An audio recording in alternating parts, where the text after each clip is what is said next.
Hey guys, welcome back to my channel. Today I thought I'd let you guys in on what it was like to be a personal trainer at LA Fitness.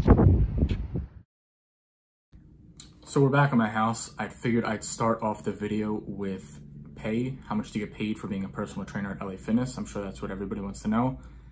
Here in Pennsylvania, you start off at $12 an hour, technically.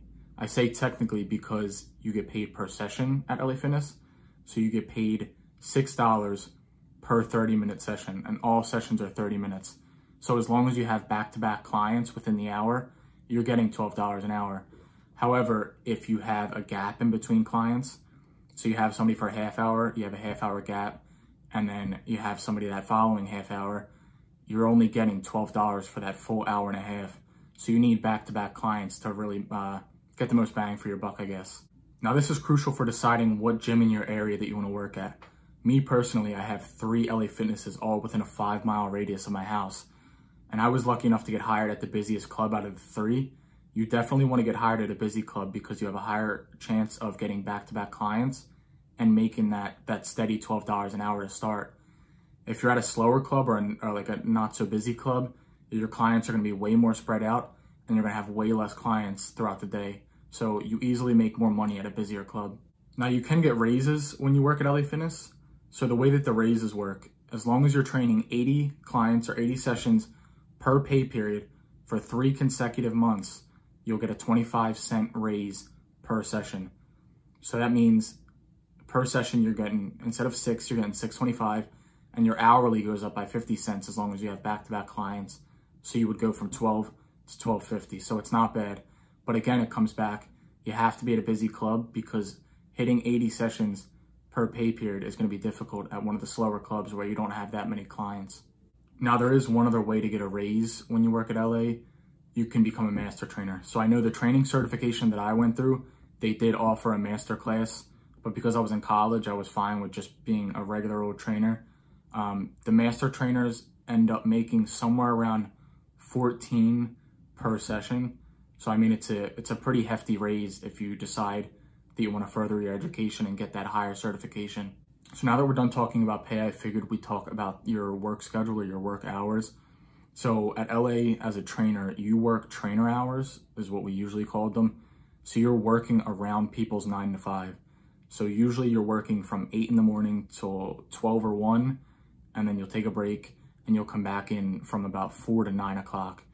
Now that's just availability. So when you set your schedule, you can have your schedule open or available from 8 to 12. But like I said earlier, that doesn't mean that you're guaranteed to have back-to-back clients from 8 to 12.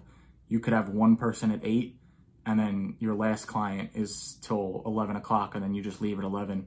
So if you don't have clients, you don't have to come in, or you can leave early depending on, how they line up in your availability. Now I know that the location that I was at, they were really cool about working around my college schedule. So some days I would work morning, some days I would just work night, and then other days I would be in there morning and night. They do have a 25-hour minimum schedule, so you have to have 25 hours of availability in your training book, or, well, that's what we call it, the training schedule, pretty much. So as long as you have 25 hours, you should be good. Whether it just be just mornings, just nights, morning, nights, it doesn't really matter as long as you hit that 25. Now the atmosphere at my club was super high energy, and because we were a busy club, my boss was phenomenal. He pretty much booked me anytime that I was available. I was almost guaranteed to be booked. He was awesome. So as long as you get a good boss, the atmosphere in the gym is phenomenal.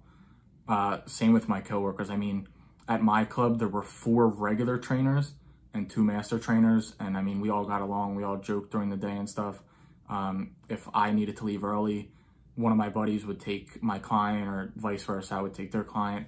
So I was lucky enough to be at a really good gym with really awesome coworkers. So to end off this video, I figured I'd go over the couple of problems that I had with being a trainer at LA. The main one that sticks out to me is the lack of equipment. So we only had 1 set of each weight of dumbbells. So we had 1 set of 5-pound dumbbells, 1 set of 10-pound, and so on. And like I said earlier, we had 6 trainers at my location. So when all 6 trainers were scheduled for the same half-hour session, you ran into the problem all the time of not being able to get the correct weight, or, you know, be able to use the battle rope or whatever you needed to do for that client, you weren't able to do it because there wasn't enough equipment. So another problem that you're going to end up running into is having clients show up late. So if you have a client scheduled at 12 o'clock and they're not getting there till 12:15, it becomes a big problem, especially when you have somebody else scheduled at 12:30, because then you can either train the late client for 15 minutes and then they get pissed off that they didn't get the full amount of time, or you can try to work out something with the client that's scheduled after them to start 15 minutes later. That way the late client gets the full time.